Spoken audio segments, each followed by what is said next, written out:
আসসালামু আলাইকুম। অ্যাডমিটর একাডেমির পক্ষ থেকে GST question bank solving class. তো আজকে আমরা জিএসটি কোয়েশ্চেন ব্যাংকের 24-25 সেশনে আসা ফিজিক্স কোয়েশ্চেনগুলো সলভ করব। তো তোমরা জানো যে কোনো একটা বিশ্ববিদ্যালয়ের প্রস্তুতি নেওয়ার জন্য সর্বপ্রথম তোমার যেই কাজটা করতে হয় সেটা হচ্ছে ভালো করে কোয়েশ্চেন ব্যাংক সলভ করা। তো অনেকেই জিএসটি কোয়েশ্চেন ব্যাংক সলভ করা হয় না বা একা একা বাসায় বসে সলভ করতে বোরিং লাগে।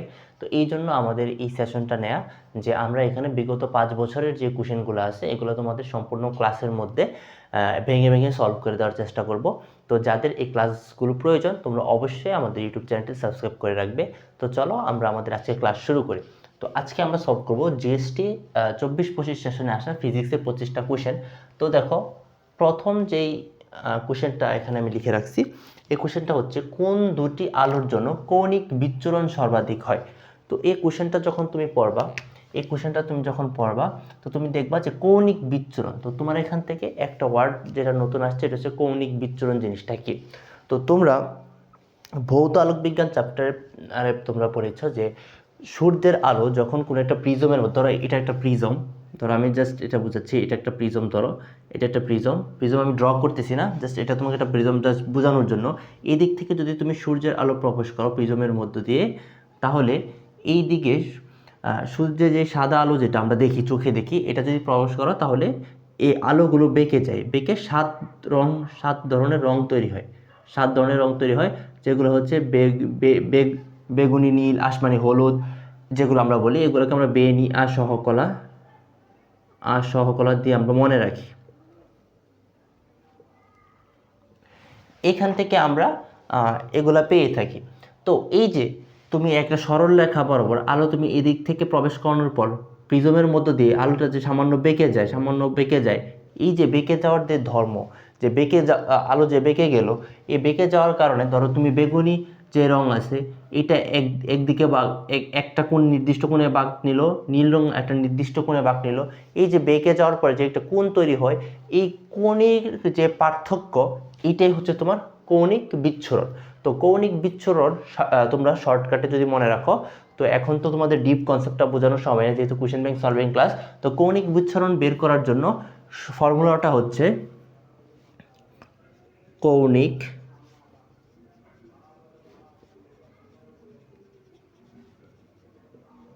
বিচ্ছুরণ হচ্ছে তরঙ্গ দৈর্ঘ্যের পার্থক্য, অর্থাৎ λ2 মাইনাস λ1।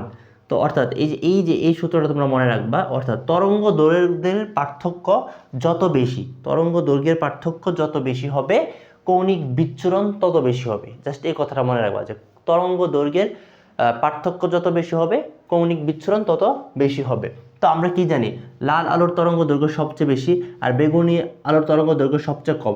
তাহলে এই দুইটার মধ্যে যদি তুমি পার্থক্য করো তাহলে কি হবে, পার্থক্যটা সবচেয়ে বেশি হবে না।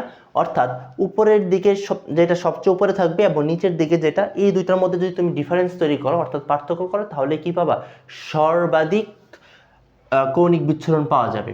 তো তুমি এখানে দেখো নীল ও কমলা, কোন দুইটা, নীল এবং কমলা, এই দুইটা। তারপর হচ্ছে লাল আর নীল, তুমি দেখো লাল আর নীল এই দুইটা আছে। তারপর হচ্ছে হলুদ আর সবুজ। তারপর হচ্ছে তোমার লাল আর সবুজ। তো তুমি এখান থেকে যদি খেয়াল করে দেখো, নীল এবং লাল, নীল এবং কমলা, এই সবগুলার থেকে আবার সবুজ, হলুদ, সবুজ, লাল, এই সবগুলা থেকে তুমি যদি খেয়াল করে থাকো তাহলে নীল আলোর তরঙ্গ দৈর্ঘ্য, অর্থাৎ দেখো লাল মাইনাস নীল এর মধ্যবর্তী যে গ্যাপটা, এটা কি সবচেয়ে বেশি না? অর্থাৎ এদের যে মধ্যবর্তী যে ডিফারেন্সটা, এটা কি সবচেয়ে বেশি। কারণ কি, এদের তরঙ্গ দৈর্ঘ্যের পার্থক্য কি সবচেয়ে বেশি না? কারণ যেটার কম, নীলের অনেক কম আর লালের অনেক বেশি। তো এই দুইটার মধ্যে যদি তুমি ডিফারেন্স করো তাহলে তাদের কি পার্থক্যটা বেশি হয়। তো পার্থক্য বেশি হলে কি কৌণিক বিচ্ছুরণের মানও কি বেশি, অর্থাৎ তরঙ্গ দৈর্ঘ্যের পার্থক্য যত বেশি কৌণিক বিচ্ছুরণ তত বেশি। তাই এই 1 নম্বরটা হচ্ছে লাল ও নীল, অর্থাৎ লাল ও নীল আলোর কৌণিক বিচ্ছুরণ কি সবচেয়ে বেশি। তো চলো 2 নম্বর কোশ্চেনটা সলভ করি। তারপর যে 2 নম্বর কোশ্চেনটা, এটা হচ্ছে তোমাদের শর্ট সিলেবাসের বাইরে থেকে আসা একটা কোশ্চেন। এটা তোমাদের শর্ট সিলেবাসের টপিক নেই, কিন্তু এটা থেকে প্রায় মেডিকেলে কোশ্চেন আসে। তো জিএসটিতেও গত বছর কোশ্চেনটা আসছে। কোশ্চেনটা কী ছিল, স্পর্শকুণ পানির, এটা হচ্ছে তোমাদের কৈশিক নল ছিল, কৈশিক নলের পাঠ থেকে আসা, যে স্পর্শকুণ 90 ডিগ্রি এর বেশি হলে তরলের পৃষ্ঠ হবে। তো স্পর্শকোণ যদি 90 ডিগ্রি এর বেশি হয় তাহলে তরলের পৃষ্ঠ কীরকম হয় এটা তোমরা মুখস্থ রাখতে পারো। যদি 90 এর বেশি হয় তাহলে হয় উত্তল, যদি 90 এর কম হয় তাহলে কি হয়, অবতল। তো এখন চলো নেক্সট যে কোশ্চেনটা আমরা সলভ করি। দেখো, দুটি হালকা মৌল একত্রিত হয়ে একটি ভারী মৌল গঠনের প্রক্রিয়াকে কি বলে? তো তোমরা অনেক ধরনের বিক্রিয়া পড়ে আসছো, এটা এসএসসিতেও পড়ে আসছো, এসএসসিতেও পড়ছো, আবার অ্যাডমিশন টাইমেও এসে পড়ছো, যে ফিউশন এবং ফিশন দুই ধরনের বিক্রিয়া, যেটার থেকেই ফিশন বিক্রিয়া কোনগুলা? ফিশন বিক্রিয়া হচ্ছে, ফিশন বিক্রিয়া মানে হচ্ছে ভাঙা, আর ফিউশন বিক্রিয়া মানে হচ্ছে জোড়া লাগানো। এভাবে মনে রাখতে পারো, তাহলে তোমার সহজে মনে থাকবে আর কি।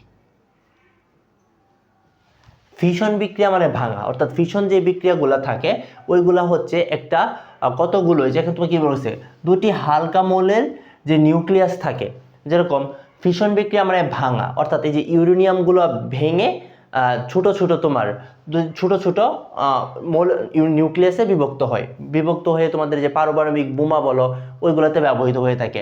আর এই ফিউশন বিক্রিয়া মানে হচ্ছে জোড়া লাগানো, অর্থাৎ ছোট ছোট যেই নিউক্লিয়াসগুলো আছে এগুলো একত্রিত হয়ে বড় নিউক্লিয়াসে পরিণত হয়। এই ক্ষেত্রে তোমার অনেক বেশি তাপ শক্তির প্রয়োজন হয়, যেরকম এগুলো উদাহরণ হয়ে থাকে তোমার সূর্যতে কি প্রচুর তাপ না, এরকম তাপ শক্তি প্রয়োজন হয়ে থাকে। তো দুটি হালকা মৌল একত্রিত হয়ে একটি ভারী মৌল গঠনের যে প্রক্রিয়া, এই প্রক্রিয়া এটাকে কি বলা হয়ে থাকে, নিউক্লিয়ার ফিউশন বিক্রিয়া, অর্থাৎ জোড়া লাগানো যেটা, অর্থাৎ এটা হচ্ছে নিউক্লিয়ার ফিউশন বিক্রিয়া। তোমরা কিভাবে মনে করো, ফিউশন মানে ভাঙা আর ফিউশন মানে কি, জোড়া লাগানো। তারপর দেখো আরেকটা কোশ্চেন কোনটা আসছে তোমাদের, কোনো ধাতব পৃষ্ঠের উপর অতি বেগুনি রশ্মি আপতিত হলে পৃষ্ঠ হতে নির্গত কণা কোনটি? এই কোশ্চেনটা যদি তুমি দেখো, কোনো ধাতব পৃষ্ঠের উপর অতি বেগুনি রশ্মি, ধরো এটা একটা ধাতব পৃষ্ঠ, এটা একটা ধাতব পৃষ্ঠ, এটা একটা ধাতব পৃষ্ঠ, এটার উপরে যদি একটা অতি বেগুনি রশ্মি এসে আপতিত হয় তাহলে নির্গত কণা কোনটি? তো এটা তোমরা ফটো তড়িৎ ক্রিয়া না একটা টপিক ছিল তোমাদের আধুনিক পদার্থবিজ্ঞানের সূচনা, তোমরা সবসময় পড়ে আসছো, যখন একটি ধাতুর উপর অতি বেগুনি রশ্মি আপতিত হয় তো সেখান থেকে কি নির্গত হয়, ইলেকট্রন নির্গত হয়। তাহলে এটা সঠিক উত্তর কোনটা, ইলেকট্রন। তারপর নেক্সট কোশ্চেনটা আমরা সলভ করি। সাম্য অবস্থায় হুইস্টন ব্রিজের গ্যালভানোমিটার প্রবাহের মান কত? তো তোমরা জানো হুইস্টন ব্রিজটা দেখতে কিরকম হয়, এরকম না, একটা হুইস্টন ব্রিজের সার্কিট এরকম থাকে, এখানে একটা রোধ, এখানে একটা রোধ, এখানে একটা রোধ, এখানে একটা রোধ, আর মাঝখানে কি থাকে, গ্যালভানোমিটার। তো হুইস্টন ব্রিজ যখন কি থাকে, সাম্য অবস্থায় থাকে, তখন গ্যালভানোমিটারের প্রভাব কত হয়, 0 হয়। তো এটা ছিল আরেকটা কোশ্চেন। তারপর দেখো নেক্সট আরেকটা কোশ্চেন কি বলছে, একটি সরল দোলক পৃথিবীর কেন্দ্রে নিলে দোলনকাল কত হবে? পৃথিবীর কেন্দ্রে যখন একটি সরল দোলককে নেওয়া হয় তখন তার দোলনকাল কত হবে?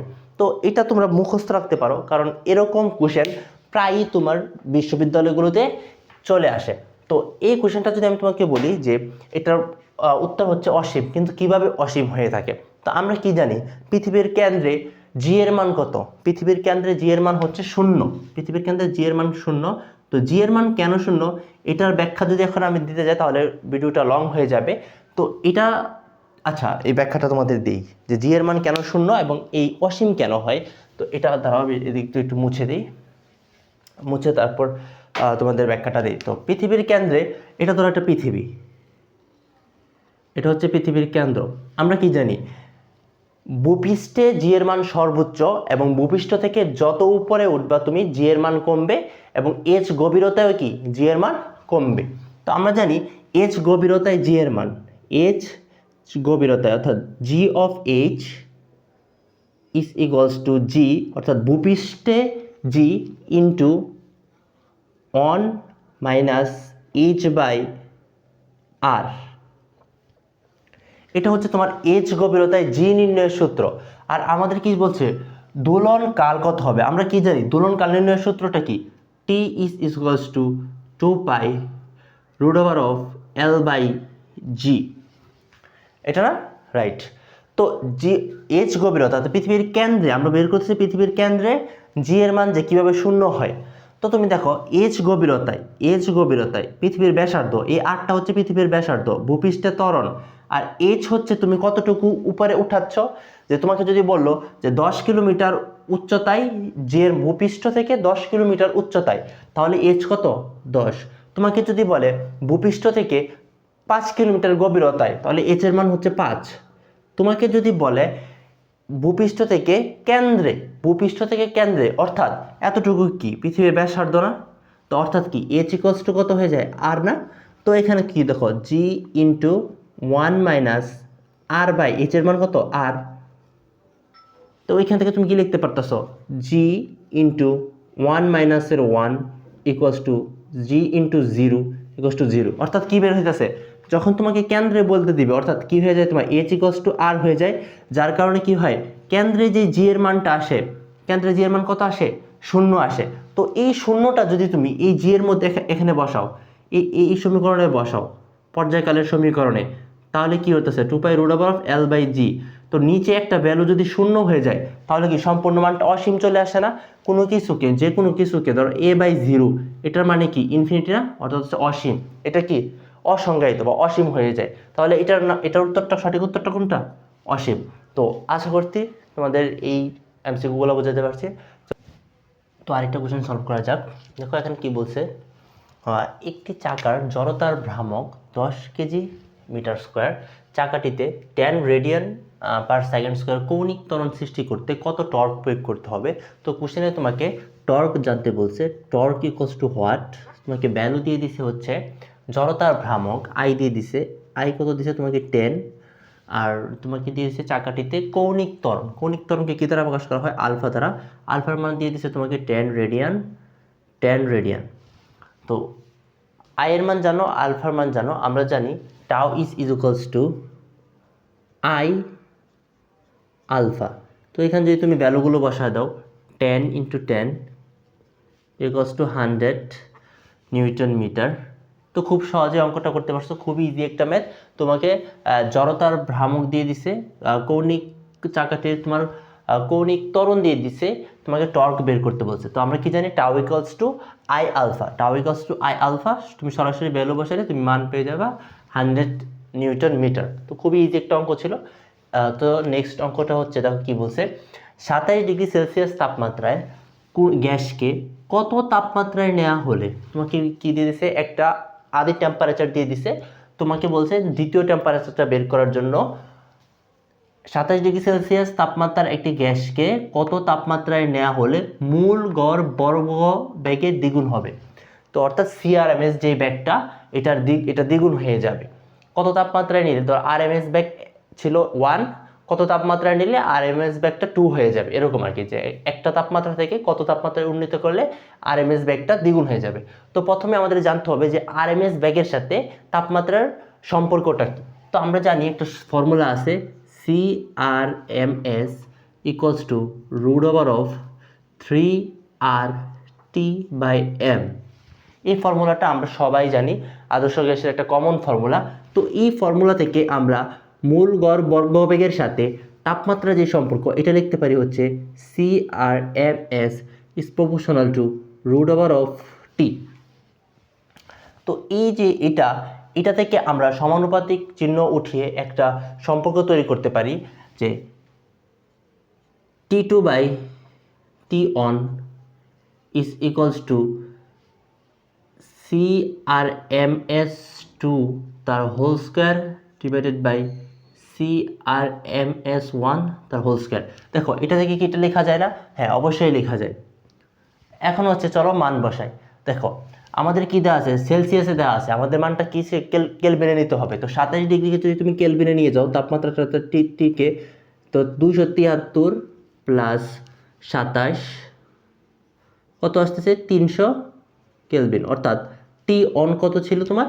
300 কেলভিন। তো T2 বের করবো আমরা। তো এখান থেকে যদি ক্যালকুলেশনটা করি, বা T2 মান কত, T2 আমরা জানি না, T2 বের করব T1 এর মান আছে হচ্ছে 300, আর সি দেখো আমাদের কি বলছে, শর্তে কি বলছে, আদি থেকে দ্বিগুণ হয়ে যাবে, অর্থাৎ CRMS দ্বিগুণ হয়ে যাবে। তো ধরি CRMS 1 ছিল আর দ্বিগুণ হয়ে গেছে, তো তার উপর হোল স্কয়ার, তো হচ্ছে তোমার মান বসানোর পরে দেখো T2 is equals two 300 into 4, অর্থাৎ হচ্ছে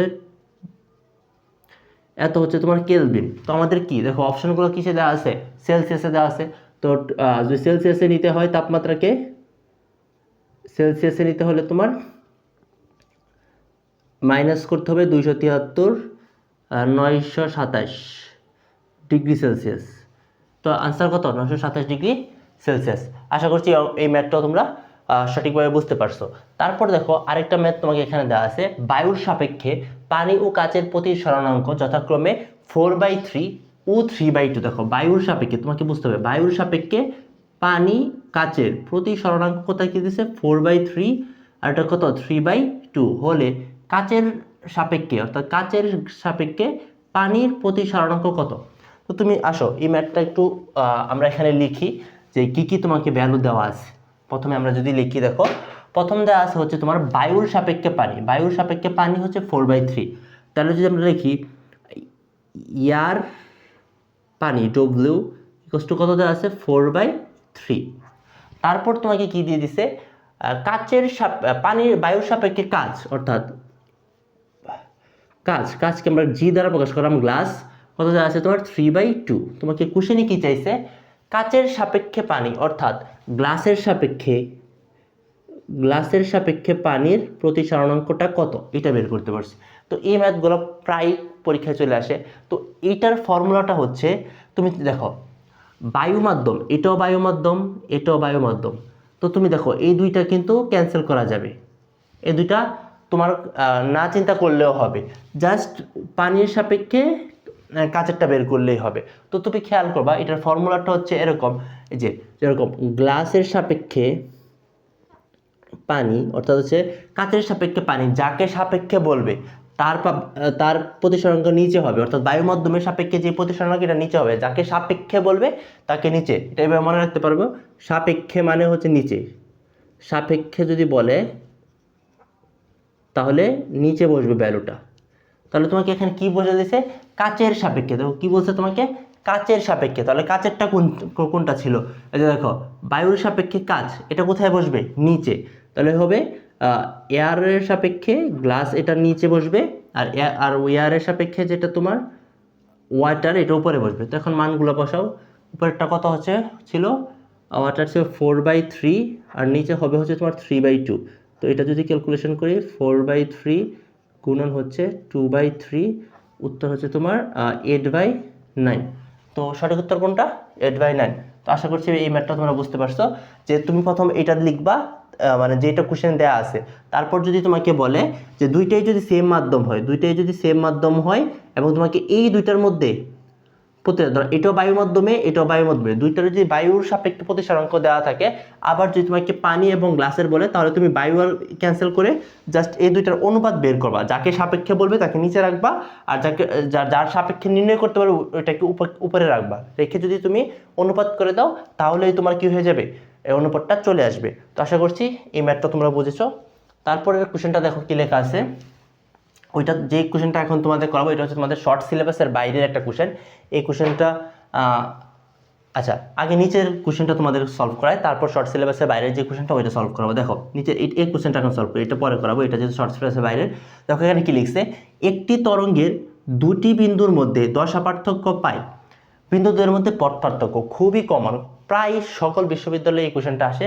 আমরা জানি কি দশা পার্থক্য, এই ফর্মুলাটা তোমরা এইভাবে দশা পার্থক্য ইকুয়ালস টু 2π/λ ইন্টু পথ পার্থক্য। এটা তোমরা খেয়াল রাখবা, এটা সবসময় মনে রাখবা, এভাবে মনে রাখতে পারো, দপা সমান পপা, এভাবে মনে রাখতে পারো। তো এখানে তোমাকে কি দিয়ে দিছে, দশা পার্থক্য দিয়ে দিছে। তো এখানে তুমি দশা পার্থক্যটা দিয়ে দিছে কত, পাই, আর তুমি ফর্মুলা 2π/λ ইন্টু পপা, এটা পথ পার্থক্য বের করবা। তো পাই ক্যান্সেল করে দাও, তারপর হচ্ছে পপা সমান পপা ইজ ইকুয়ালস টু λ/2। তো খুবই ইজি একটা ম্যাথ, λ/2 সঠিক উত্তর। শর্ট সিলেবাসের বাইরের একটা কোশ্চেন, এখানে কি বলছে দেখো, একটি অবতল লেন্সের বক্রতার ব্যাসার্ধ যথাক্রমে 30 সেন্টিমিটার ও 20 সেন্টিমিটার। তোমাদেরকে এটা লেন্সের কথা বলছে এবং বলছে বক্রতার ব্যাসার্ধ দেওয়া আছে। ধরো প্রথম ব্যাসার্ধটা হচ্ছে R1 আর দ্বিতীয় ব্যাসার্ধটা হচ্ছে R2। R1 এর মান দিয়েছে তোমার 30 সেন্টিমিটার আর R2 এর মান দিয়ে দিছে হচ্ছে তোমার 20 সেন্টিমিটার। আর লেন্সের উপাদানের প্রতি স্মরণাঙ্ক 1.5, অর্থাৎ লেন্সটার যে উপাদান ওই উপাদানের প্রতি স্মরণাঙ্ক মিউ দিয়ে দিচ্ছে কত 1.5 হলে ফোকাস দূরত্ব কত আমাদের কি বের করতে বলছে, এফ। এই এফটা বের করতে বলছে। তো এটা হচ্ছে, এই কোশ্চেনটা আসছে তোমাদের জ্যামিতিক আলোক বিজ্ঞান থেকে, যদিও এটা শর্ট সিলেবাসের বাইরে ছিল, কিন্তু গুচ্ছে প্রতি বছরই ফিজিক্স থেকে বিশেষ করে বা অন্যান্য সাবজেক্ট থেকেও আসে, ফিজিক্স থেকে একটু বেশি করে 3 থেকে 4টা কোশ্চেন বাইরে থেকে চলে আসে। তো এইগুলো কমন টপিক, যে তোমার ফোকাস দূরত্ব নির্ণয় করা লেন্সের ক্ষেত্রে, ওই যে বা মিররের ক্ষেত্রে যে ফোকাস দূরত্ব নির্ণয়, এটা প্রায়ই এসে থাকে। তো এটা তোমাদের জানতে হবে কীভাবে বের করে। তো প্রথমে ধরো আমি তোমাদের যেই ফোকাস দূরত্ব নির্ণয়ের যে ফর্মুলাটা আছে, এটা কি আমরা জানি 1/f। লেন্সের ফোকাস দূরত্ব নির্ণয়ের সূত্র হচ্ছে 1/f is equals two mu minus 1 into 1/r1 minus 1/r2। এটা হচ্ছে তোমার লেন্সের ফোকাস দূরত্ব নির্ণয়ের সূত্র। তো এখন হচ্ছে আমাদের দেখো, আমার কি দেওয়া আছে, মিউ দেওয়া আছে, R1 দেওয়া আছে, R2 দেওয়া আছে, R1 দেওয়া আছে, R2 দেওয়া আছে, মিউ দেওয়া আছে। জাস্ট তুমি যদি মানগুলো জানো আর এই ফর্মুলাটা জানো, এই ম্যাথটা সলভ করা একদম ইজি একটা ম্যাথ। তো এরকম ম্যাথ যদি শর্ট সিলেবাসের বাইরে থেকেও আসে, তাহলে একজন শিক্ষার্থীর এটা উত্তর করতে আসা উচিত এবং সে এই টপিকগুলো এক নজর দেখে যাওয়া উচিত। খুব বেশি জটিল কনসেপ্ট থেকে আসে না, শুধু সরাসরি যে সূত্রগুলো আছে, আর এই সূত্রটা কিন্তু 9-10-এর বেসিক কনসেপ্টও ছিল, তো এইগুলা থেকে কিন্তু আসতে পারে। তো চলো এই ম্যাথটার জন্য আমাদের এখন এটা সলভ করি। তো তোমরা দেখো এখানে R1 এবং R2 এই দুইটা মানের উপর ডিপেন্ড করে এই ম্যাথটার সঠিক উত্তর আসবে। এখন R1 কি পজিটিভ নাকি নেগেটিভ, এটা তোমরা খুঁজে বের করতে হবে। কেন, তোমাদের যদি আমি চিত্রটা আঁকায় দেখাই তাহলে তোমাদের বুঝতে সহজ হবে। তো চলো চিত্রটা আঁকায় দেখাই। এটা হচ্ছে একটা লেন্স, এটা একটা লেন্স, ধরো এটা একটা লেন্স। তো লেন্সের এই পাশে যে ব্যাসার্ধটা আছে, ধর এটা একটা বৃত্তর পার্ট না, লেন্স তো দুইটা বৃত্তর অংশ। লেন্সটা কি থাকে, দুইটা বৃত্তের অংশ থাকে না। তো এইটা একটা বৃত্ত, এটা একটা বৃত্ত, দুই দিক থেকে দুইটা বৃত্ত। তো এইটা যদি একটা বৃত্তের সেন্টার হয়, এটা আরেকটা বৃত্তের সেন্টার। তো এইটা হচ্ছে R1 আর এটা হচ্ছে ধরো R2। তো তুমি এই দিক থেকে একটা আলোক রশ্মি তুমি লেন্সের উপর দিচ্ছ। এই আলোটা লেন্সের মধ্য দিয়ে প্রবেশ করে এদিকে যাচ্ছে, এদিকে বেরিয়ে যাচ্ছে, অর্থাৎ আলোক রশ্মির দিক হচ্ছে এদিক থেকে এদিকে। আর এই যে R1টা অর্থাৎ ব্যাসার্ধটা, এই ব্যাসার্ধটা কোন দিক থেকে আসছে তুমি দেখো, লেন্সের দিক থেকে তুমি দেখো কেন্দ্র থেকে কোন দিকে আসছে, R1টা কেন্দ্র থেকে লেন্সের দিকে গেছে। আর এই R2 যেটা তোমার, এই R2টা তুমি দেখো কেন্দ্র থেকে বৃত্তের দিকে গেছে, কেন্দ্র থেকে এদিকে গেছে, এই যে দেখো এরকম। আর এটা কোথা থেকে আসছে, লেন্স থেকে কেন্দ্রের দিকে আসছে, লেন্স থেকে কেন্দ্রের দিকে আসছে। এই ব্যাসার্ধটা কোথা থেকে আসছে, লেন্স থেকে কেন্দ্রের দিকে। আর এটা হচ্ছে কেন্দ্র থেকে আরেকটা লেন্স। এখানে যদি তুমি আরেকটা লেন্স অঙ্কন করো, ধরো তুমি এখানে আরেকটা লেন্স আছে, তো দেখো এটা কোথায় গেছে, আবার এটা এদিক থেকে যে আলোক রশ্মি দেয় কেন্দ্র থেকে লেন্সের দিকে। তো এটা তোমার এখন কল্পনা করতে হবে না, জাস্ট এটা চিন্তা করো তুমি, যে যখন আলোক রশ্মি তুমি এদিক থেকে লেন্সের মধ্যে প্রবেশ করাচ্ছ, তখন ওই ব্যাসার্ধটার দিক আলোক রশ্মির দিকের বিপরীত। অর্থাৎ যে ব্যাসার্ধর দিক এটা আলোক রশ্মির দিকের বিপরীত, এই জন্য এই R1টা হবে নেগেটিভ। আর R2-র ক্ষেত্রে দেখো, আলোক রশ্মি যেদিকে যাচ্ছে, আলোক রশ্মি যেদিকে গমন করছে, ব্যাসার্ধের দিকটাও কি সেই দিকে কি করছে, মুখ করে আছে, এই জন্য এটা হবে পজিটিভ। জাস্ট এই পজিটিভ এবং নেগেটিভ সাইডের কারণে এই ম্যাথটা ভুল হয়। তো এই পজিটিভ এবং নেগেটিভ সাইন কীভাবে আসছে আশা করি বুঝতে পারছো, যে ব্যাসার্ধের দিক যদি আলোক রশ্মি যেদিকে গমন করে ওই দিকেই হয় তাহলে হবে পজিটিভ, আর যদি বিপরীত দিকে হয় তাহলে হবে নেগেটিভ। আর অন দেখা যাচ্ছে যে লেন্স থেকে কেন্দ্রের দিকে, এই জন্য কি হচ্ছে আর অন হচ্ছে তোমার নেগেটিভ, আর আর টু যেহেতু কেন্দ্র থেকে ব্যাসার্ধের দিকে গমন করছে এই জন্য কি হবে আর টু কি পজিটিভ।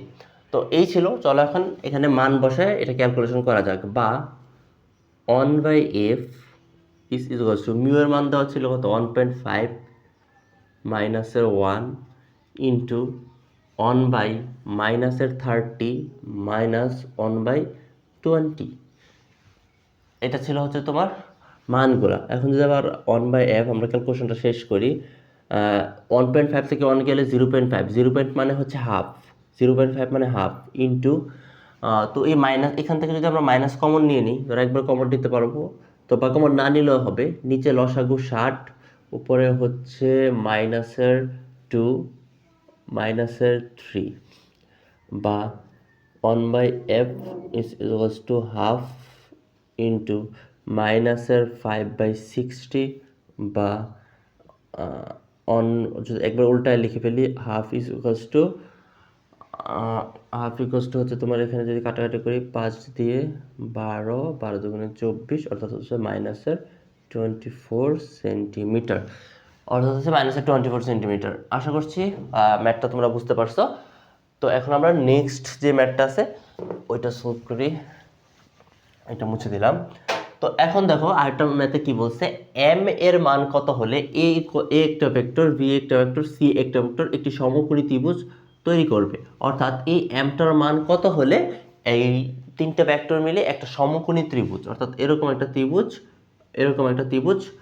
তৈরি করবে। তো আমরা কি জানি যে সমকোণী ত্রিভুজ তৈরি করার শর্ত কি? সমকোণী ত্রিভুজ তৈরি করার শর্ত হচ্ছে তিনটি ভেক্টর যদি একই সমতলে অবস্থান করে তাহলে একটি সমকোণী ত্রিভুজ তৈরি হয়। তো তিনটি ভেক্টর যদি একটি একই সমতলে থাকে তাহলে কি হবে, ভেক্টরটি কি হবে সমকোণী ত্রিভুজ, তিনটি ভেক্টর মিলে একটা সমকোণী ত্রিভুজ গঠন করবে। তো আমরা জানি যে তিনটা ভেক্টর একই সমতলীয় কিনা বা সমতলে আছে কিনা এটার জন্য কি করতে হয়, তাদের যেই সহগগুলো আছে অর্থাৎ ভেক্টরের এই যে এই সহগগুলো অর্থাৎ আই জে কে এ যে সহগগুলো থাকে ওইগুলো নিয়ে একটি নির্ণায়ক বের করে নির্ণায়কের মান যদি শূন্য আসে তাহলে কি হয়, ভেক্টর তিনটি একই সমতলে অবস্থান করে। অর্থাৎ এ ভেক্টর, বি ভেক্টর এবং সি ভেক্টর, এই তিনটা ভেক্টরের যে আই জে কে ক্যাপ অর্থাৎ এই যে এই একক ভেক্টরগুলোর যে সহগ আছে ওই সহগগুলা নিয়ে যে নির্ণায়ক তৈরি করা যায়, ওই নির্ণায়কের ভ্যালুটা যদি কি হয় শূন্য হয় তাহলে কি হয়, ভেক্টরগুলো কি হয় একই সমতলে অবস্থান করে। আর এই ভেক্টরগুলো যদি একই সমতলে অবস্থান করে তাহলে তো কি হবে, সমকোণী ত্রিভুজ তৈরি করবে। তো চলো আমরা ওই ভেক্টর থেকে সমকোণী ত্রিভুজ তৈরি করে কিনা এটা এম এর মানটা বের করি। তো প্রথমে তুমি দেখো তিনটা ভেক্টরের মান দিয়ে তুমি কি করো, নির্ণায়কের মান বের করো। এম -2a, তারপর হচ্ছে 1, তারপরটা হচ্ছে তোমার 1, তারপর -3, তারপর 5, তারপর হচ্ছে 2, তারপর হচ্ছে 1, তারপর হচ্ছে -4। খুবই সূক্ষ্মভাবে মানগুলো নিবা। শর্ত অনুযায়ী কি এটার মান যদি শূন্য হয় তাহলে কি হবে, ভেক্টর তিনটা কি হবে একই সমতলীয় হবে, আর একই সমতলে যদি অবস্থান করে তাহলে কি হবে, ভেক্টরগুলো কি করবে সমকোণী ত্রিভুজ তৈরি করবে। তো চলো এটা সলভ করি। প্লাস আছে -+12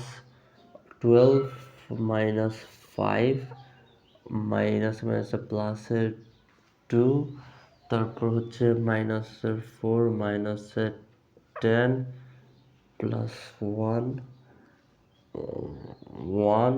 + 6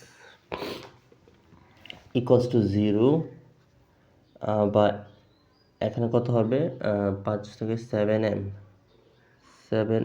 -14 ইন্টু 2 -14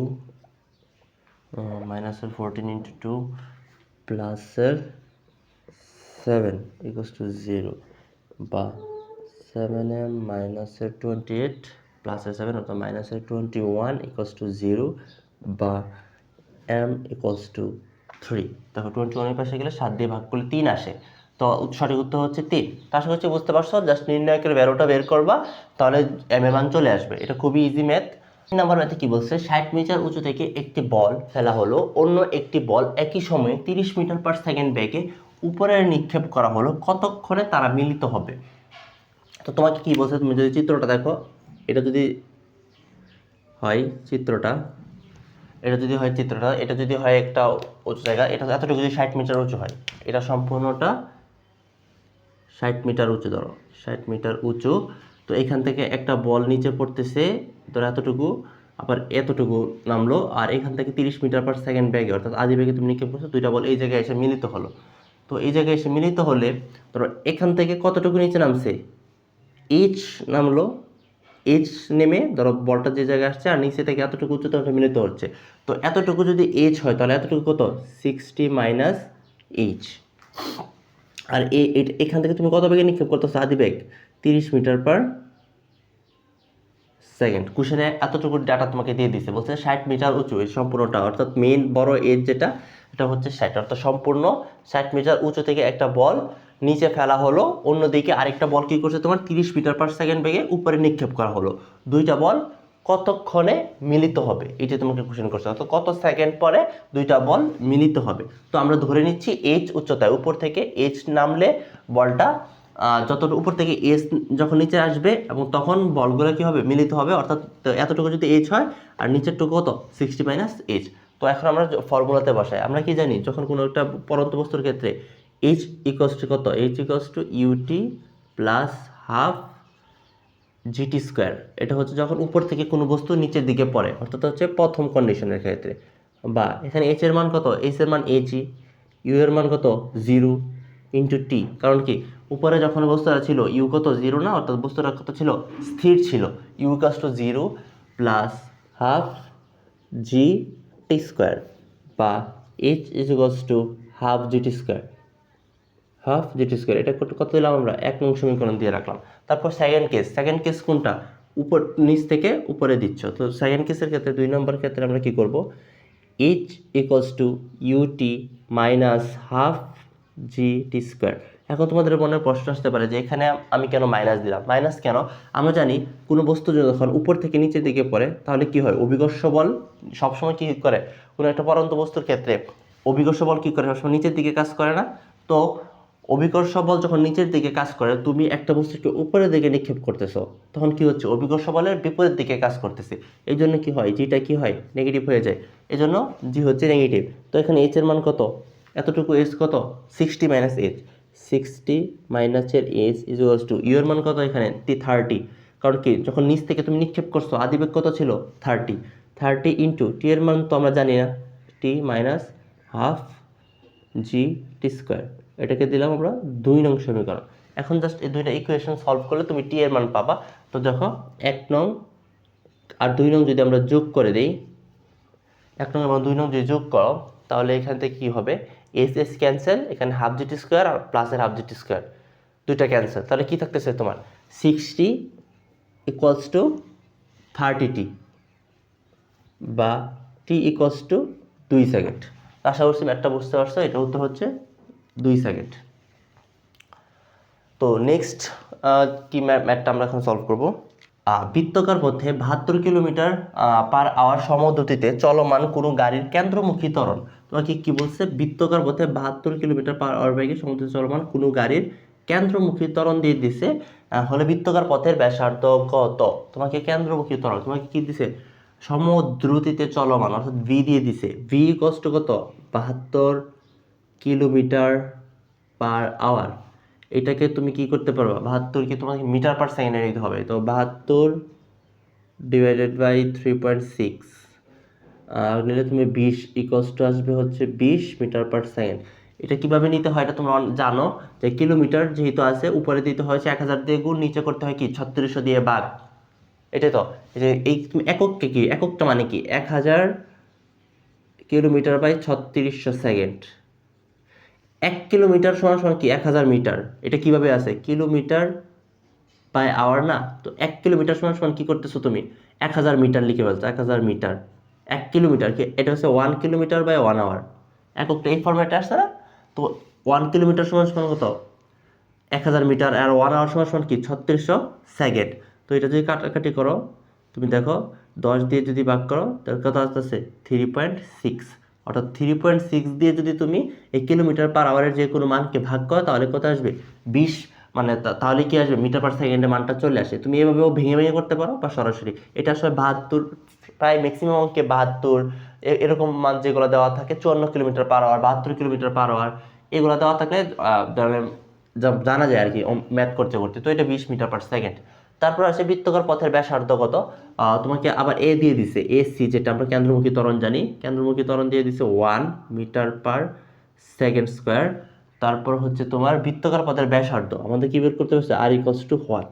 আমরা জানি কেন্দ্রমুখী ত্বরণের ফর্মুলা কি, AC is equals to V square by R, এটা হচ্ছে কেন্দ্রমুখী ত্বরণের ফর্মুলা। তাহলে এখান থেকে আমরা আর এর ভ্যালুটা বের করবো, R equals to B square by AC. তো এখন মানটা জাস্ট বসায় দিই 400, অর্থাৎ হচ্ছে কি 20 না, তো 20 400 এটা স্কোয়ার করে দিলাম, আর এর মান ছিল 1, অর্থাৎ হচ্ছে 400 মিটার। আর সঠিক আনসারটা কত 400 মিটার। আশা করছি এই ম্যাথটা বুঝতে পারছো। তারপর যে ম্যাথটা আসছে ওইটাও দেখো শর্ট সিলেবাসের বাইরের একটা ম্যাথ, তোমাদের এটাও খুবই ইম্পর্টেন্ট একটা ম্যাথ। এই ম্যাথটা অনেক জায়গায় আসে, এই বৃষ্টির ফোঁটা সংক্রান্ত যে ম্যাথগুলো এটা অনেক জায়গায় আসে। চলো এখন এই ম্যাথটা সলভ করি। এটা একটু কনসেপচুয়াল ম্যাথ, তোমার বুঝতে হবে প্রথমে। দেখো তোমাদের কি বলছে, এটা হচ্ছে তোমাদের পদার্থের গাঠনিক ধর্মের লাস্ট পার্টে থেকে আসছে। দেখো 8টি সমান ব্যাসার্ধের পানির ফুটা, 8টা সমান ব্যাসার্ধের পানির ফুটা বায়ুর মধ্য দিয়ে 8 মিটার পার সেকেন্ড ব্যাগে, একটা ব্যাগ দিয়ে দিছে, বায়ুর মধ্য দিয়ে নিচে পড়ছে। অর্থাৎ 8টা সমান ব্যাসার্ধের ফুটা, ধরো একটা ফুটা, দুইটা ফুটা, এরকম ফুটাগুলো 8 metre per second, 8 centimetre per second, 8 centimetre per second বেগে নিচে পড়ছে। ফুটাগুলো একত্রিত হয়ে, তো এই সবগুলা ফুটা একটু নিচে নেমে একত্রিত হয়ে একটা বড় ফুটার আকার ধারণ করছে। একত্রিত বড় ফুটায় পরিণত হলে প্রান্তিক বেগ কত, এইখান থেকে তো সবগুলো তোমার 8 মিটার পার সেকেন্ড বেগে পড়তেছিল, তখন যে বড় ফুটাটা যখন পরিণত হয়েছে তখন এটার বেগ কত, তোমাকে জাস্ট কি বের করতে, এটা বের করতে বলছে। তো এটাকে আমরা যদি ধরি V1, আমাদের বের করতে হবে কি V2। তো এখান থেকে তোমার বের করতে হবে। তো তোমার প্রথমে জানতে হবে যে এই V2 যখন এটা হচ্ছে তোমার প্রান্তিক বেগ থেকে আসছে, তো প্রথমে আমরা ধরি যে প্রথম যে 8টা ফুটা ছিল, এই 8টা ফুটা একত্রিত কি হয়ে হচ্ছে কি একটা বড় ফুটা আকার ধারণ করছে। তো 8টা ফুটার আয়তন তোমরা যদি চিন্তা করো, 8টি ফুটার আয়তন সমান কি বড় ফুটার আয়তন না, বড় ফুটার আয়তন না, রাইট, বড় ফুটার আয়তন। তো এখান থেকে তুমি কি লিখতে পারো, আমরা কি জানি 8 ইন্টু বৃত্তাকার কোনো বস্তুর আয়তনের ফর্মুলা কি 4/3 পাই আর। এই আরটা কি ছোট ফুটাগুলো না, তো এটা ছোট ফুটা, তো ছোট ফুটার ব্যাসার্ধ আমরা ধরলাম R1 কিউব, আর বড় ফুটা কোনটা হবে 4/3 পাই R2 ধরলাম। এই বড় ফুটার ব্যাসার্ধ আমরা কি ধরলাম R2 কিউব। তো এই উভয় পাশ থেকে যদি তুমি কি যাবে, এটা ক্যান্সেল যাবে, পাই ক্যান্সেল যাবে, তাহলে কি আর থাকতেছে তোমার 8R1 cube is equals two R2 cube. এটাকে উভয় পক্ষে যদি তুমি কিউব করে দাও তাহলে কি হয়ে যাবে, কিউব গণ মানে করে দাও, তাহলে থাকবে হচ্ছে 2R1 ইকুয়ালস টু R2। অর্থাৎ R2 দ্বিতীয় যে ফুটাটা আসবে ওইটার ব্যাসার্ধ কি প্রথমটার দ্বিগুণ হয়ে গেছে। জাস্ট এতটুকু মান তুমি বের করে রাখো। তো আমরা জানি প্রান্তিক বেগের একটা ফর্মুলা ছিল, V is equals to 2R square rho minus sigma into G divided by 9 eta। এটা তোমাদের শর্ট সিলেবাসের বাইরে ছিল। যারা মেডিকেলের প্রিপারেশন নিছো হয়তো তোমাদের এই ফর্মুলাটা পরিচিত হতে পারে, কিন্তু যারা ভার্সিটি পেরেছো অনেকে এটা পড়ে থাকো না, কারণ এটা তোমাদের শর্ট সিলেবাসের বাইরে। তো এই ফর্মুলাটা জাস্ট এখন তোমরা দেখো, এটা তোমাদের না জানলেও হবে। এটা থেকে জাস্ট তোমাদের রিলেশনটা নিতে হবে, বি এর সাথে আর এর রিলেশনটা কি, বি আর আর কি এই রিলেশন আছে না, b is proportional to r square. এটা ছিল হচ্ছে তোমাদের ফর্মুলা। তো এটা থেকে তুমি কি লিখতে পারো, V2/V1 ইকুয়ালস টু কি লিখতে পারি আমরা, R2/R1 তার হোল স্কোয়ার। এটা লেখা যায় না? অবশ্যই লেখা যায়। তো এখান থেকে তুমি জাস্ট মানগুলো বসায় এখন ভ্যালুটা বের করতে পারবা। তখন আমাদের V2 বের কত, V2 হচ্ছে V2 আমাদের V2 তো বের করবো, সরি V2 আর V1 এর মান কত 8। দেখো এখান থেকে 8 সেন্টিমিটার দেওয়া আছে, মিটারে নেওয়া লাগতো, বাট দেখো উত্তরগুলোতে কি দেওয়া আছে, অবশ্যই কি দেওয়া আছে, সেন্টিমিটারে দেওয়া আছে। তো তোমার আর ওই এককটা চেঞ্জ করতে হচ্ছে না, সেন্টিমিটারে রেখে তুমি ম্যাথটা করতে পারবা। তো এখানে দেওয়া আছে তোমার V2 মান হচ্ছে 8 ইকুয়ালস টু R2 র মান কত, R2 র মান হচ্ছে 2R1, আর R1 এর মান কত R1ই। এটাকে যদি তুমি হোল স্কোয়ার করে দাও তাহলে কি থাকতেছে, V2/8 ইজ ইকুয়ালস টু 4 বা V2 ইজ ইকুয়ালস টু 4 হতে 32 সেন্টিমিটার পার সেকেন্ড।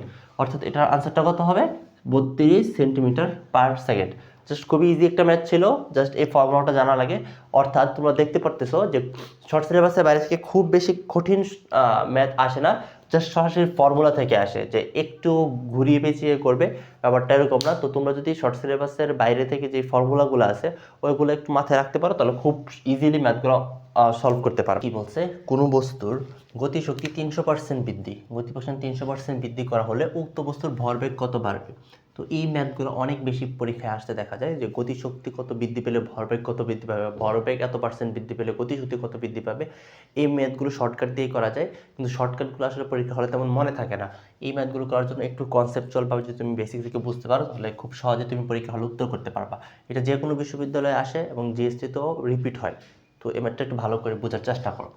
তোমাকে কি বলছে, গতিশক্তি 300% বৃদ্ধি পায়। তুমি সবসময় এই পার্সেন্টের ম্যাথগুলোতে আদি গতিশক্তিটা ধরে নিবে। তো কী করবা, ধরো EK1 এটাকে আদি গতিশক্তি ছিল তোর 100%, গতিশক্তি বৃদ্ধি পাইছে কত পার্সেন্ট, EK2 গতিশক্তি বৃদ্ধি পাইছে হচ্ছে তোমার 300%, তাহলে কি 100 যোগ 300 হবে না, 100 যোগ 300 হচ্ছে কত percent, 400%।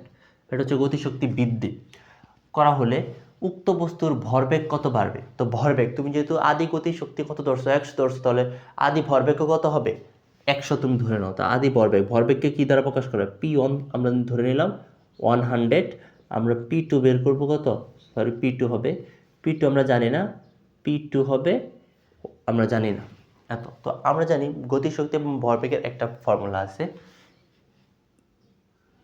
EK is equals two P²/2m। এটা তো তোমরা জানো এই ফর্মুলাটা। তো এখান থেকে আমরা কি দেখি, EK এর সাথে ভরবেগের সম্পর্ক কি, EK is proportional two P²। তো এখান থেকে আমরা কি সিদ্ধান্তে আসতে পারি, আমরা যদি ভরবেগ বের করব তাহলে আমরা বের করতে পারবো সে P2/P1 is equals two √of EK2/EK1। এইটা থেকে এটাতে আসা যায়, এটা লেখা যায়। তো এখান থেকে এখন মানগুলো বসাও, এখানে যদি মানগুলো বসাই ওইটার মধ্যে P2 মান আমরা বের করব, P1 এর মান ছিল 100 ইকুয়ালস টু √of EK2 মান ছিল 400, আর EK1 এর মান কত ছিল 100। তাহলে কাটাকাটি করো, বা P2 is equals to 2 × 100 equals to হচ্ছে 200%। দেখো P2 কত হচ্ছে 200%। তো আগে P1 ছিল 100%, এখন হয়েছে 200%। তাহলে ডেল P বের করো এখন, ডেল P সমান P2 minus P1 equals to 200 minus 100 equals to 100%।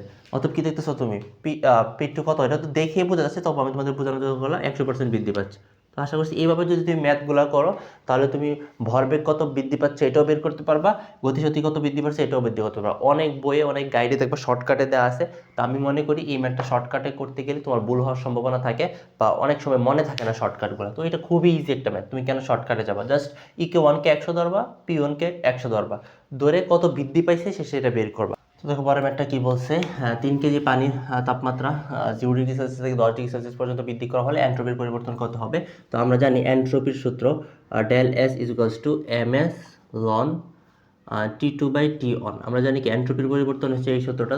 তো তোমরা জানো যে এখান থেকে যদি এখন মানগুলো বসাও, m এর মান দেওয়া আছে 3, s এর মান হচ্ছে 4200, আমরা জানি পানির আপেক্ষিক সূত্র তাপ লন। T2 এর মান হচ্ছে তোমার 10 ডিগ্রি, যেহেতু 10 ডিগ্রি মানে কত 283 কেলভিন, আর হচ্ছে 273 কেলভিন, যেহেতু 0 ডিগ্রি সেলসিয়াস। তো দেখো এই ম্যাথটা ক্যালকুলেটর ছাড়া কোনোভাবেই সলভ করা সম্ভব না, তো এই জন্য আমি এটার বিস্তারিত বলি নাই। এরকম যদি এক দুইটা ম্যাথ আসে তাহলে স্কিপ করবা। তো এটা ক্যালকুলেটরে করলে দেখবা 453 ঘরে একটা মান আসে। তো এরকমই, এটা ক্যালকুলেটর ছাড়া সলভ করা যাবে না, তো খুবই কঠিন হবে। যদি কেউ কোথাও সলভ করতে যাও অনেক সময় যাবে। তো গুচ্ছে এরকম এক দুইটা ম্যাথ থাকবে যেগুলো তোমাকে স্কিপ করতে জানতে হবে, তো এই ম্যাথটা স্কিপ করবা। তো এটা নিয়ে আর বেশি কথা বলবো না, এই জন্য এরকম যদি ম্যাথ আসে এটা দেখেই বোঝা যায় যে এটা ক্যালকুলেটর ছাড়া করা যাবে না, যেহেতু লনের একটা ট্রাম এখানে চলে আসে। তো দেখো নেক্সট অঙ্কটাতে কি বলছে, এল দৈর্ঘ্য ও কে, এটা উ সরি 3 না, এটা এল দৈর্ঘ্য ও কে স্প্রিং ধ্রুবক বিশিষ্ট একটি স্প্রিংকে কেটে সমান 4 টুকরা করা হলে প্রতি টুকরার স্প্রিং ধ্রুবক কত হবে। তো দেখো এটা একটা স্প্রিং, ধরো এটা একটা স্প্রিং, এই স্প্রিংকে কি বলছে তোমার, এটার দৈর্ঘ্য হচ্ছে এল আর স্প্রিং ধ্রুবক হচ্ছে কে। এটাকে তোমাকে বলছে 4 টুকরা করার জন্য। এভাবে দেখো 1 2 3 4, এরকম 4 টুকরা করা হলে প্রতি টুকরা স্প্রিং ধ্রুবক কত হবে। তো এরকম অনেক ম্যাথ আসে, তো এটাও খুব ইম্পর্টেন্ট একটা ম্যাথ। এটা কিভাবে মনে রাখবা, যখন তোমাকে বলবে প্রতি টুকরা স্প্রিং ধ্রুবক কত, তুমি একটু খেয়াল করো। নর্মাল একটা স্প্রিং ধরো, এটা আমি তোমাদের দেখাই। ধরো এটা একটা স্প্রিং, এটাকে যদি তুমি এটা একটা স্প্রিং, এটাকে তুমি যদি টেনে লম্বা করো যে প্রতি একক সেন্টিমিটার বৃদ্ধি করার জন্য যত বল প্রয়োগ করতে হবে, এটাই তো স্প্রিং ধ্রুবক। এটাকে স্প্রিং বলা হয়, স্প্রিং। ধরো একটা স্প্রিংকে তুমি টান দিয়ে লম্বা করতে যতটুকু বল প্রয়োগ করতে হবে, এটা হচ্ছে স্প্রিং ধ্রুবক। তুমি চিন্তা করো, এতটুকু লম্বা একটা স্প্রিংকে যদি তুমি টান দিয়ে লম্বা করো, তোমার যতটুকু বল প্রয়োজন হবে, ঠিক ধরো তুমি এই যে এতটুকু, এই এরকম ছোট একটা স্প্রিংকে টান দিয়ে লম্বা করতে কঠিন মনে হয় না? তোমরা বাস্তবে অনেক স্প্রিং দেখছো, ছোট স্প্রিংগুলোকে কি করতে হয়, টান দিয়ে যখন তুমি লম্বা করতে যাও তখন ওইটার কি হয়, বেশি বল প্রয়োগ করতে হয়, এই জন্য ওইটার স্প্রিং ধ্রুবক বেশি। আর একটু তুলনামূলক লম্বা যে স্প্রিংগুলো থাকে ওইগুলোকে টান দিয়ে কি করা যায়, সহজে লম্বা করা যায়, ওইগুলোর কি স্প্রিং ধ্রুবক কম। তাহলে তুমি খুব ইজিলি বুঝতে পারছো, স্প্রিংকে যখন তুমি কেটে ফেলবা তখন কি হবে, স্প্রিং ধ্রুবক বৃদ্ধি পাবে। এটা হচ্ছে বেসিক কনসেপ্ট।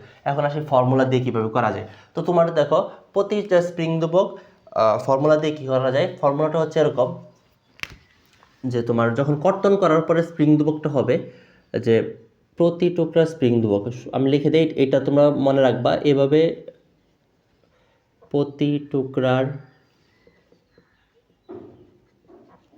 স্প্রিং ধ্রুবক ইকুয়ালস টু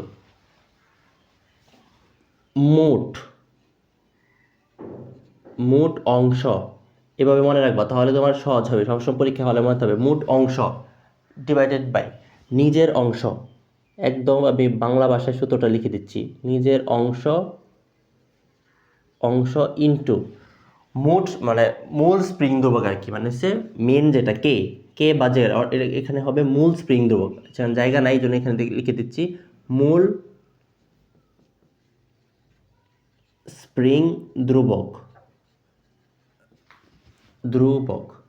মূল স্প্রিং ধ্রুবক। এখন এই ফর্মুলার মধ্যে তুমি এটা বসাও, দেখো এটাকে তুমি 4 ভাগে ভাগ করছো, এটা যদি 1 হয় তাহলে এই পাশের এই সম্পূর্ণটা কত 3 না, তো সমান ভাগে ভাগ করছো। তো যদি তুমি ধরে নিচ্ছ এটা প্রতি 4 টুকরা করছো, তো একটা স্প্রিংকে যদি 1 করে তো ভাগ করছো, তো এটা যদি 1 হয়, এতটুকু স্প্রিং ধ্রুবক যদি তুমি বের করতে চাও, তাহলে এতটুকু যদি 1 হয়, বাকি কতটুকু পরে থাকবে, 3 পরে থাকবে না, 3 পরে থাকবে। তখন এখন এটাতে বসাও মোট অংশ, স্প্রিংয়ের মোট অংশ কত ছিল, 4 ভাগে ভাগ করছো, তো 4 ভাগে ভাগ করছো, তো লেখো 4, ধরো 4 লিখলাম, তো এখানে মান বসাই, মোট অংশ কত 4, মোট অংশ হচ্ছে 4, আর নিজের অংশ কত 1, নিজের অংশ কত 1। তাহলে মূল স্প্রিং ধ্রুবক কত ছিল, মূল স্প্রিং ধ্রুবক দেখো প্রশ্নেই বলে দিছে কে ইন্টু কে ইকুয়ালস টু কত হবে, তাহলে 4K। তো এটা হচ্ছে 4K। তো আশা করছি এটা বুঝতে পারছো। তো চলো আরেকটা উদাহরণ দিয়ে তোমাদের বুঝাই, এটা এভাবে বুঝতে একটু কঠিন হতে পারে, যে এই সূত্রটা তোমরা এখান থেকে বোঝা যাচ্ছে না, তো যারা না বুঝো তো পরের বার করলে আরেকবার বুঝতে পারবে। আমি আবার একটু লিখে বোঝাচ্ছি। ধরো ওই কোশ্চেনটা বাদ দাও তুমি, এখান থেকে আমি তোমাকে বললাম যে ধরো একটা স্প্রিংকে সমান 3 ভাগে ভাগ করা হচ্ছে, কিভাবে, 2 3:5। একটা স্প্রিংকে সমান 3 ভাগে 2:3:5 অনুপাতে ভাগ করছো, ভাগ করার পরে ভাগ করা হলো। আমি এটা একটা কোশ্চেন দিতেছি, ধরো তোমাকে এই কোশ্চেনটা একটু দেখো, ভাগ করা হলো, এই কোশ্চেনটা আসতে পারে, ভাগ করা হলো। তো ভাগ করা হলে আর এই স্প্রিংয়ের যেই মূল স্প্রিং ধ্রুবক ছিল K equals to 30 newton per metre. তোমাকে কোশ্চেন করছে যে প্রতি ভাগের স্প্রিং ধ্রুবক কত। ধরো এটা একটা স্প্রিং ছিল, এটা একটা স্প্রিং, এটাকে প্রথম 2, তারপর 3, তারপর 5। ধর এতটুকুর অংশ 2, এতটুকুর অংশ ছিল 3, এতটুকু ছিল 5। তোমাকে বলছে প্রতি একক যে এতটুকু এতটুকু এতটুকু, এই তিনটার আলাদা আলাদা করে স্প্রিং ধ্রুবক বের করার জন্য। আর এই সম্পূর্ণ স্প্রিং ধ্রুবকটা কত দিয়েছে তোমাকে, ওই 30। বুঝছো? এরকম ম্যাথ আসে অনেক সময়। তো আমরা কি জানি, ফর্মুলাতে কি জানি, ফর্মুলাটা হচ্ছে K1, আমাদের K1 বের করতে হবে 2 এর জন্য। প্রথম K1 যদি বের করি, K1 সমান আমরা কি জানি, নিজের প্রথম হচ্ছে উপরে হচ্ছে মোট অংশ কত, 2 3 5, 2 যোগ 3 যোগ 5। বুঝতে পারছো? তারপর নিচে কত হবে, নিজের অংশ 2 ইন্টু কত, 30। এখন এটাকে তুমি ক্যালকুলেটর করতে পারো। 5 10 10 5 3 5 15, 150। দেখছো? দেখো কোথায় ছিল 30, আর এই টুকরাটার কত হয়ে গেছে তোমার 150। তারপর K2 বের করো, K2 যদি বের করো উপরে কত হবে, এই উপরে তো সেমই, উপরে হবে হচ্ছে 2 + 3 + 5 ডিভাইডেড বাই কত, এবার হবে 3, কারণ কি K2 কত 3, নিজের অংশ 3 ইন্টু 30। এবার এটা ক্যালকুলেশন করো, উপরে হচ্ছে তোমার 10/3 ইন্টু 30 কাটলে 10 ইকুয়ালস টু হচ্ছে 100। দেখো একটু বড় হয়েছে স্প্রিং ধ্রুবকটা, দেখো 150 থেকে 150-এ চলে আসে। তাহলে কি বুঝতে পারছো, যত ছোট স্প্রিং তত বেশি স্প্রিং ধ্রুবক। তারপর K3 যদি তুমি বের করো, উপরের তো সেমই 10/5, এবার হবে 5 ইন্টু কত হবে 30 ইকুয়ালস টু কত হবে 2 3 দুগুণে 60 নিউটন মিটার। তো আমি আশা করছি বুঝতে পারছো। এরকম যত ম্যাথই আসুক তুমি এখন সলভ করতে পারবা। তোমাকে যদি বলে একটা স্প্রিং ধ্রুবককে এই অংশ সমান করে, এখানে ছিল দেখো সমান করে 4 টুকরা করা হয়েছে, তার মানে কি প্রতি এককের মান কত, সমান করে ভাগ করা হয়েছে, মানে প্রতি ভাগের মান কত 1 করে, এটা তুমি ধরে নিতে পারো। আর এখানে তুমি দেখো তোমাকে যদি এরকম মান করে দেয় 2:3:5-এ ভাগ করা হলো, তো তুমি ভাগ করে দেখো যেটা সবচেয়ে ছোট, যেটাকে সবচেয়ে ছোট ভাগ করা হয়েছে ওইটা স্প্রিং ধ্রুবক সবচেয়ে বেশি। কারণ কি ছোট স্প্রিংকে টান দিয়ে সম্প্রসারিত করা কি বেশি কঠিন, এখানে কি করতে হয়, বেশি বল প্রয়োগ করতে হয়। আশা করছি এই ম্যাথটা করার পর তোমার স্প্রিং থেকে যে কোনো ম্যাথ আসলে তুমি এখন উত্তর করতে পারবা। তো চলো তারপর অঙ্কটা দেখি আমরা কি বলছে। তারপরে ম্যাথে কি বলছে দেখো, একটি 1200 ওয়াট হিটারের 120 ভোল্ট লাইনে 1 ঘন্টার জন্য সংযুক্ত করা হলো। ওই হিটারে বিদ্যুৎ প্রবাহ কত হবে। তোমার কি বলছে, আই বের করার জন্য বলছে। তো আই যেহেতু বের করতে বলছে, তোমরা আই জানো না, আই ইকুয়ালস টু হোয়াট বলছে, তোমাকে দিয়ে দিছে কি, পি এর ভ্যালু দিয়ে দিছে কত 1200 ওয়াট, আর ভি এর মান কত দিয়ে দিছে 120 ভোল্ট, তোমাকে এটা দিয়ে দিছে। আর টি দিয়ে দিছে কত 1 ঘন্টা, টি দিয়ে দিছে 1 ঘন্টা, মানে হচ্ছে 3600 সেকেন্ড। এটা তোমাকে দিয়ে দিছে, এই ভ্যালুগুলো দিয়ে দিছে। তোমাকে কি করতে পারছে, বিদ্যুৎ প্রবাহ আই বের করতে হবে, আই। তো আমরা কি জানি, পি ইকুয়ালস টু কত, P equals to V I. তো এখান থেকে খুব সহজে বের করা যায়, P equals to V I বা I equals to P by V. তো এখানে পি এর মান কত 1200, আর ভি এর মান হচ্ছে 120, এটা দিয়ে কাটো তাহলে হবে 10 অ্যাম্পিয়ার। খুবই সহজ একটা ম্যাথ ছিল। দেখো এখানে টি এর কোনো কাজই আসে নাই। অনেকে বলবে যে এখানে টি দিয়ে দিছে, টি কেন কাজে লাগে নাই, এটা তোমাকে কনফিউশন করার জন্য দেওয়া হয়েছিল। তো এরকম ম্যাথও আসতে পারে, তোমাকে কনফিউশন করার জন্য দিবে, বাট ওইটা প্রয়োজন হবে না। তো তারপরে ম্যাথটা তুমি দেখো, এখন সলভ করাই। কোনো বস্তু যদি আলোর বেগে ধাবিত হয়, কোনো বস্তুর বেগ ইকুয়ালস টু আলোর বেগ, অর্থাৎ ভি কত, ভি ইকুয়ালস টু কত সি, আলোর বেগে ধাবিত হয়, তাহলে এর ভর কত হবে। আমরা জানি আধুনিক পদার্থবিজ্ঞানের সূচনা অধ্যায় ছিল m is equals to m nought root over of 1 minus v square by c square, এটা ছিল সূত্র। তো এখান থেকে যদি তুমি দেখো মান বসাও, এখানে যে মান দিয়ে দিচ্ছে ভি ইকুয়ালস টু সি, তাহলে m nought by root over of 1 minus, দেখো 1 minus v square by c square, v এর মান কত সি, তাহলে 1 minus c square by c square. তারপর পরের লাইনে কী হবে দেখো, m nought divided by root over of one minus, তাহলে ওয়ান মাইনাস, দেখো এটা কাটা, তাহলে এখানে কত হবে 1 মাইনাস 1। তো এরপরের লাইনে কি হতেছে, m nought divided by root over of 0। তো শূন্য দ্বারা যদি কোনো কিছুকে ভাগ করা যায় ওইটা কি হয়ে যায়, অসীম হয়ে যায়, অর্থাৎ এটা কি অসীম, সঠিক উত্তর। তো এই ছিল আজকের ম্যাথ। তো পরবর্তী ম্যাথ করা যাক। তো দেখো পরের অঙ্কটা কি বলছে, 2 ঘন্টা পরে, এখানে 2 ঘন্টা পরে কোনো তেজস্ক্রিয় মৌলের 1/6 অংশ অবশিষ্ট থাকে, তাহলে মৌলটির অর্ধজীবন কত হবে। তো এই ম্যাথটাও খুবই ইম্পর্টেন্ট, অনেক বিশ্ববিদ্যালয়ে আসে। তো এটার ক্ষেত্রে তুমি দেখো কি কি দেওয়া আছে, টি দেওয়া আছে, টি কত দেওয়া আছে, 2 ঘন্টা, 2 ঘন্টা, 2 ঘন্টা। তো আমরা এখানে কিছু ফর্মুলা তোমার মনে রাখতে হবে। ফর্মুলাটা হচ্ছে এরকম, অবশিষ্ট অংশ, এটা সবসময় মনে রাখবা, অবশিষ্ট অংশ, অবশিষ্ট অংশ ইকুয়ালস টু কত হবে, ও অবশিষ্ট অংশ আছে এখানে লিখে, অবশিষ্ট ইকুয়ালস টু 1/2n। এই ম্যাথগুলো করতে তোমার দুইটা ফর্মুলা মনে রাখতে হয়, 2n। আর n, n সমান হচ্ছে আবার টি বাই, অর্থাৎ হচ্ছে T divided by T half. T half মানে হচ্ছে কি, অর্ধজীবন, অর্থাৎ সময় বাই অর্ধজীবন। এই দুইটা ফর্মুলা তুমি মনে রাখতে পারলেই এই ম্যাথটা সলভ করতে পারবে। তোমাকে কি দিয়ে দিছে, অবশিষ্ট অংশ দিয়ে দিছে। তো এই সূত্রে প্রথম ফর্মুলা যেটা আছে এটা তুমি অবশিষ্ট অংশের ফর্মুলাটা বসাও। তো অবশিষ্ট অংশ ম্যাথে দেওয়া আছে 1/16 ইকুয়ালস টু কত হবে, তাহলে 1/2n। এটা তো ফর্মুলা থেকে আসছে। তো এখান থেকে তুমি ক্যালকুলেশন করলে n এর মান কত পাবে, 4। এখান থেকে যদি ক্যালকুলেশন করো তাহলে n এর মান তুমি আজ পাচ্ছ 4। তো এই n এর মান আবার এই ফর্মুলাতে বসাও। তো এই n এর মানটা এই ফর্মুলাতে বসায়, 4 ইজ ইকুয়ালস টু, দেখো তুমি টি এর মান কত জানো, 2 ঘন্টা, টি হাফ তুমি বের করবা, টি হাফ বা টি হাফ ইজ ইকুয়ালস টু কত, 2/4। তো এটা যদি ক্যান্সেল করো তাহলে কত আসছে, হাফ, হাফ আওয়ার, অর্থাৎ কি হাফ আওয়ার মানে হচ্ছে অর্ধেক ঘন্টা, মানে কত, 30 মিনিট, 30 মিনিট, অর্থাৎ উত্তর কত, 30 মিনিট। আশা করছি বুঝতে পারছো। এই দুইটা ফর্মুলা মনে রাখবা, এই যে এই দুইটা একটু গোল করে দিই, এই দুইটা ফর্মুলা মনে রাখবো। অবশিষ্ট অংশ equals to 1/2n, n equals to t/t half. T এখানে হচ্ছে টাইম, অর্থাৎ সময়, সময়, আর টি হাফ মানে কি, অর্ধ জীবন। তো এখান থেকে খুব ইজিলি তুমি ম্যাথটা করতে পারবা। প্রথমে এখান থেকে n এর ভ্যালুটা বের করবা, n এর ভ্যালু দ্বিতীয় সূত্রে বসাবা, তাহলেই দেখবা হয়ে গেছে। একটি 5 কেজি ভরের বস্তু 30 মিটার উচ্চতা থেকে মুক্তভাবে অভিকর্ষ বলের প্রভাবে পড়লে 3 সেকেন্ড পর তার গতিশক্তি কত হবে। তোমার কি বলছে, গতিশক্তি বের করবার জন্য। তো গতিশক্তির ফর্মুলা কি, e equals to half m v square. তো তোমার এখান থেকে কী বের করতে হবে, বি এর মান যদি জানো তাহলে তুমি ম্যাথটা করতে পারবে। তো বি এর মান তোমাকে বের করতে হবে। তোমাকে কী দিয়ে দিচ্ছে, 30 মিটার উচ্চতা থেকে একটি মুক্তভাবে পড়লে 3 সেকেন্ড পর তার গতিশক্তি কত হবে। অর্থাৎ 3 সেকেন্ড পরের যদি তুমি বেগটা জানো, তুমি দেখো এম জানো, এম 5 কেজি জানো, খালি জাস্ট বিটা জানো না। বিটা তোমার কত সেকেন্ড পরে বের করতে হবে, 3 সেকেন্ড পরে তোমার কত, বিটা কত সেটা তোমার যদি জানতে পারো তাহলে কি তুমি বের করতে পারবো। 30 মিটার, তো আমরা কি জানি, বি এর একটা v equals to u plus g t, যেহেতু কি উপর থেকে পড়তেছে তো ইউ প্লাস জিটি।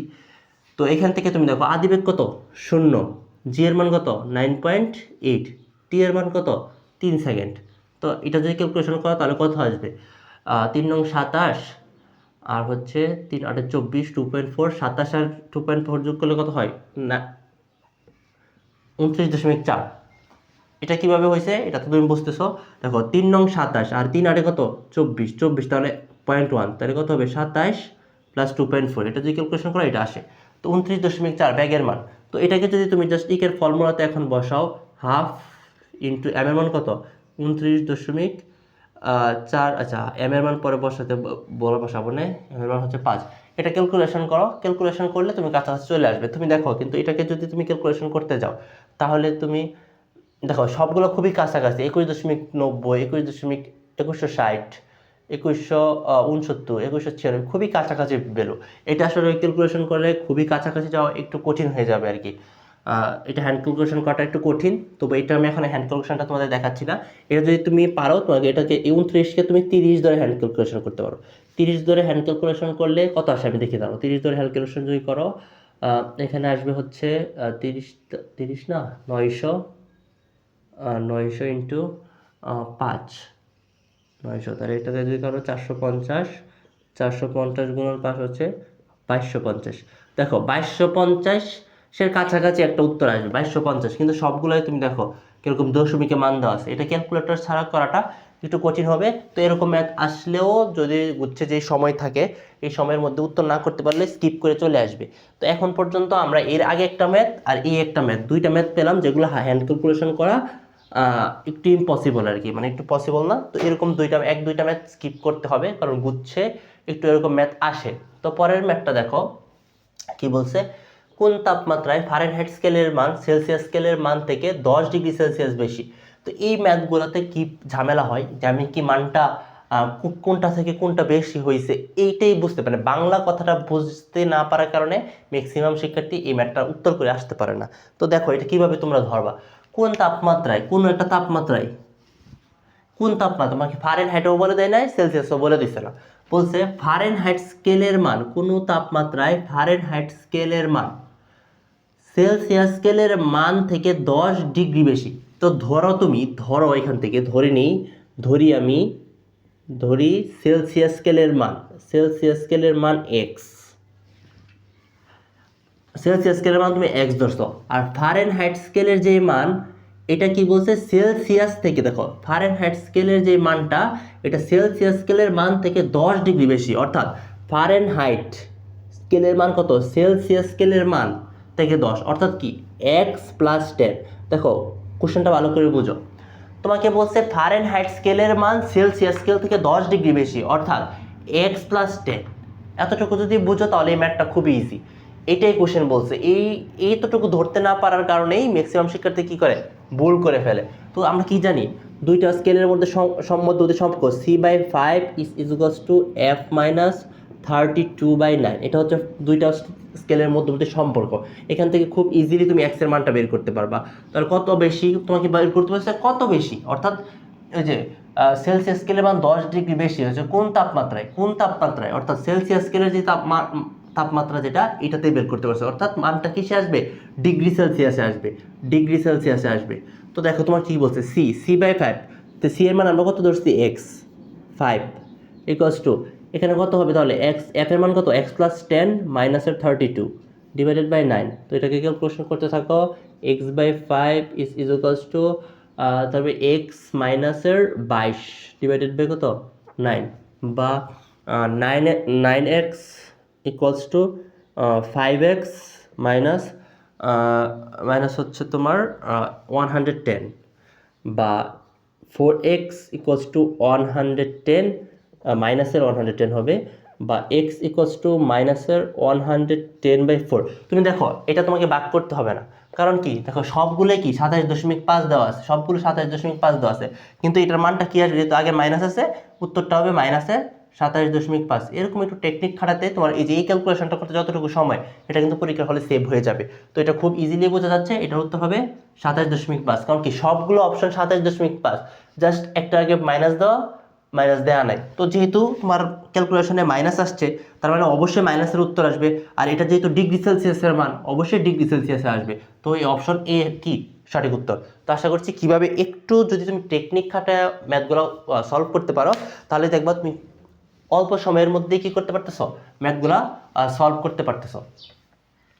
তারপরের ম্যাথটা তুমি দেখো, ভূপৃষ্ঠ থেকে কত গভীরে অভিকর্ষ ত্বরণের মান ভূপৃষ্ঠ মানের 1/4 হবে। দেখো এখানেও বাংলা কথা বুঝতে হবে। তোমার এই বাংলা কথা অনেকে চাপের মধ্যে যখন পরীক্ষার হলে থাকে, তখন একটু প্রেশার থাকে, তখন বাংলা কথাগুলো ধরতে পারে না। তো এই বাংলা কথা ধরতে না পারার কারণে অনেক সময় ম্যাথগুলো ভুল হয়। তোমাকে কি বলছে, ভূপৃষ্ঠ থেকে কত গভীরে, অর্থাৎ ভূপৃষ্ঠ থেকে তোমার গভীর, এটা যদি হয় একটা পৃথিবী, এটা যদি হয় ভূপৃষ্ঠ, এখান থেকে গভীরতায় যেতে হবে। তো আমরা কি জানি, গভীরতায় কি জি এর মান কমে। এটা প্রথম দিকে আমি এই ক্লাসের প্রথম দিকে তোমাদেরকে দেখাইছিলাম যে কিভাবে জি এর মান প্রথমে কমে, কেন্দ্রে জি এর মান 0 হয়।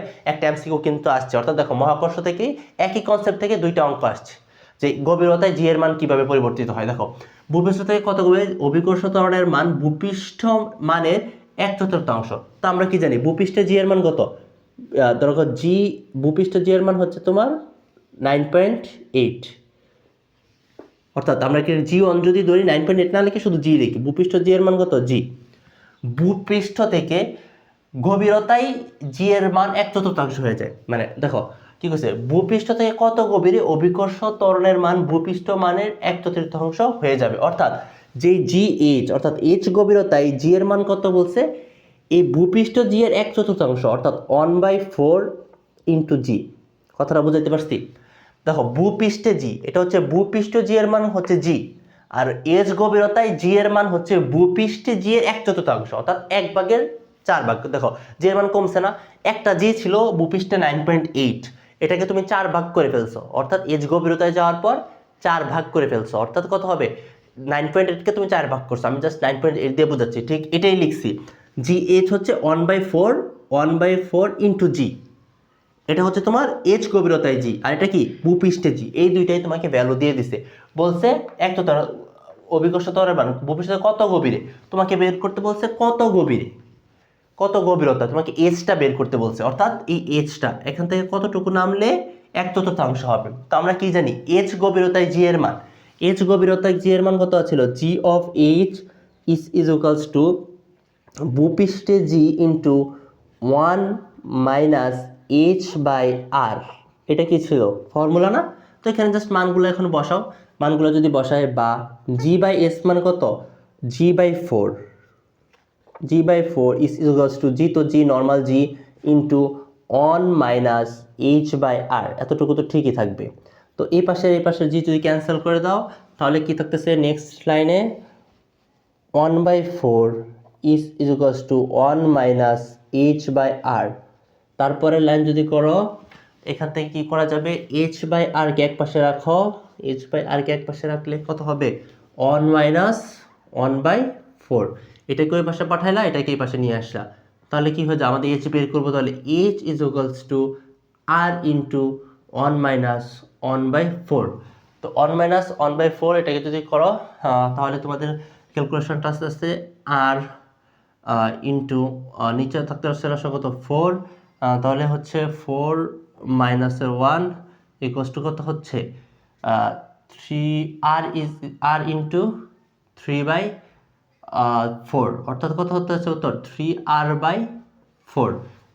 তো সঠিক উত্তর কোনটা, 3r/4। তো আশা করছি ম্যাথটা খুবই ইজি ছিল, জাস্ট ক্যালকুলেশনটা বুঝতে পারলে এবং সূত্রের মধ্যে বাংলা কথাটা ধরতে পারলেই তুমি কি করতে পারবে, ম্যাথটা সলভ করতে পারবে। তো এই ছিল, এটা হচ্ছে একটা ম্যাথ। তারপর লাস্ট ম্যাথ আজকের ক্লাসের। তো লাস্ট ম্যাথটাই কি বলছে দেখো, তুমি এটা তুমি দেখে উত্তর করতে পারবা যাদের মুখস্থ থাকে। হাইড্রোজেন পরমাণুর দ্বিতীয় ভর কক্ষপথের শক্তি হচ্ছে 3.4 হয়ে থাকে, এগুলো তোমরা মুখস্থ রাখতে পারো।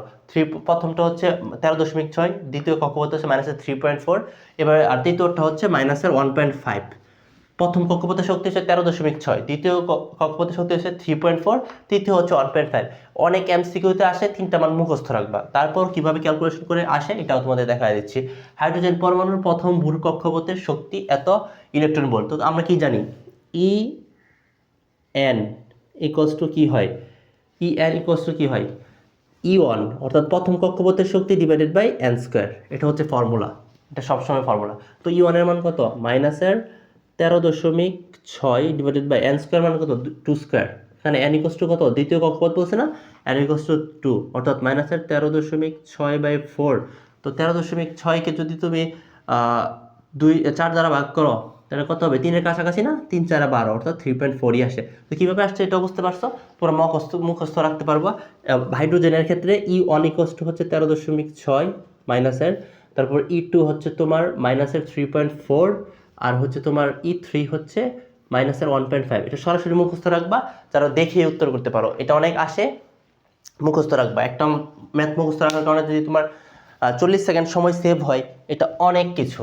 তো এই ছিল আজকের ক্লাস, এটা ছিল তোমাদের প্রথম সলভিং ক্লাস। দ্বিতীয় সলভিং ক্লাস খুবই শীঘ্রই আসবে।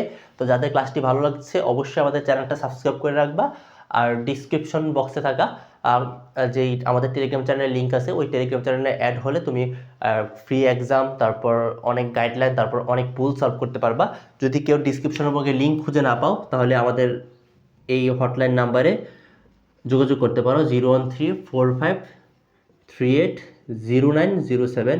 এটাতে তুমি একটা হোয়াটসঅ্যাপে একটা মেসেজ করে বলবা যে আমি জিএসটি কোর্সে ভর্তি হতে চাই বা আপনাদের টেলিগ্রাম চ্যানেলে অ্যাড হতে চাই, তাহলে তোমাকে অ্যাড করে নেওয়া হবে, যেখান থেকে তুমি অনেকগুলো ফ্রি এক্সাম দিতে পারবা। তো ধন্যবাদ সবাইকে সম্পূর্ণ ক্লাসটি করার জন্য। আসসালামু আলাইকুম।